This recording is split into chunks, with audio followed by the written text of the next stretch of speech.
Bueno, pues ahora nos toca reforestación nuevamente. Ahora vamos a el infiernito. Ya los muchachos están cargando huejote que se va a ir a reforestar.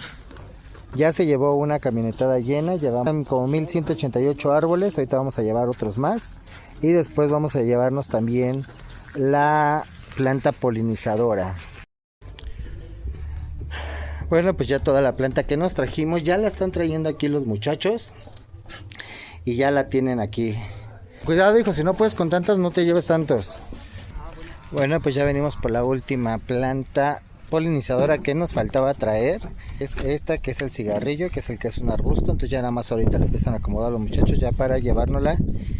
Ahorita vamos a llevar 1200 plantas de cigarrillo para que se reforeste en el infiernito.